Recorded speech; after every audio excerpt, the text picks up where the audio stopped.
आपण पोलिसांशी काही मीटिंग केली आहे का? आपण त्यांना काही सूचना दिल्या? कालपासून माझं पुणे ग्रामीण पोलीस अधीक्षक श्री पंकज देशमुख यांच्या मी संपर्कामध्ये आहे.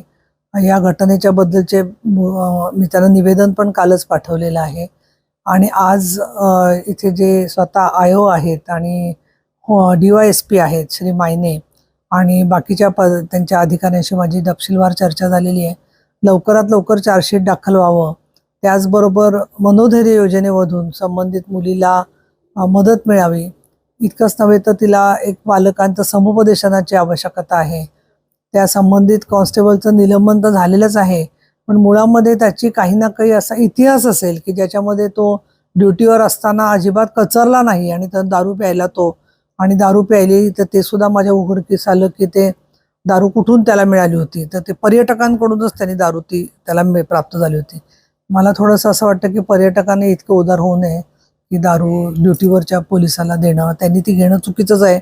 पंकज देशमुख SP यांना मी सूचना दिलेल्या आहेत की याची आधीची सुद्धा इतिहास तपासा आणि त्यांनी हे जे गैरकृत्य केलेले आहे त्याच्याबद्दल कठोरातली कठोर शिक्षा पॉक्सो आहे, तसंच अॅट्रॉसिटी ॲक्ट आहे, यानुसार जे जे गुन्हे लावण्यात आलेले आहेत त्या सगळ्या गुन्ह्यांच्या नुसार त्याला कडक शिक्षा व्हावी या दृष्टिकोनातून मी सूचना दिलेल्या आहेत. राज्य शासनाने या सगळ्याची दखल घेतलेली आहे, परंतु पुढच्या ज्या काही चांगलं वकील मिळणं किंवा योग्य त्या तारखांना उपलब्ध राहणं, नवीन दंडसंहितेनुसार साक्षीदारांना संरक्षण हे सुद्धा अत्यावश्यक आहे, त्याच्यामध्ये लक्ष घालणं गरजेचं आहे. तुम्ही जो पर्यटकांच्या संदर्भात मुद्दा बोलला तर पर्यटकांनी घाबरण्याची अजिबात गरज नाही आहे, कारण जिथे मोठ्या संख्येने माणसं असतात त्या ठिकाणी प्रमाण कमी असतं, परंतु तिथे गर्दीत सापडणाऱ्या मुलींचा गैरफायदा घेण्याचा प्रयत्न करणं किंवा हरवलेल्या मुलींशी काही गैरव्यवहार करणं ह्या गोष्टी होता कामा नयेत.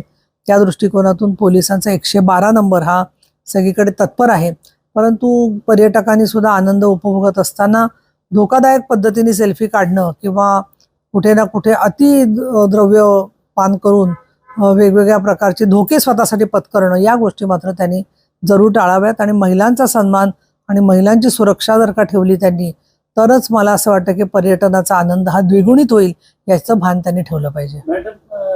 एकंदरीत राज्यामध्ये मोठ्या प्रमाणात महिलांवर अत्याचार होत आहे. पुण्यात अशी घटना झाली, मुंबईला झाली, राजगुरुनगरला पण झाली.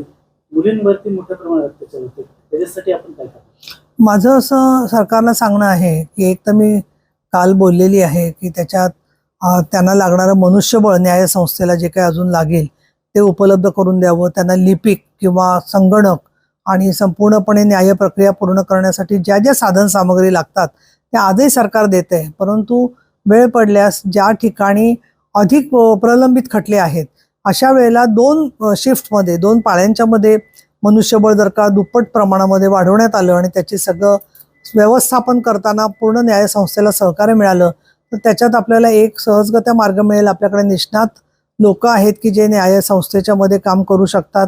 त्यासाठी लागणाऱ्या अजून जे मनुष्यबळ लागतं त्याच्यासाठी सुद्धा काही ट्रेनिंग्स वगैरे घेता येतील आणि अशा पद्धतीने 2 शिफ्टमध्ये जर का काम झालं तर प्रलंबित असलेल्या खटल्यांना सुद्धा न्याय मिळू शकेल अशी माझी सूचना आहे.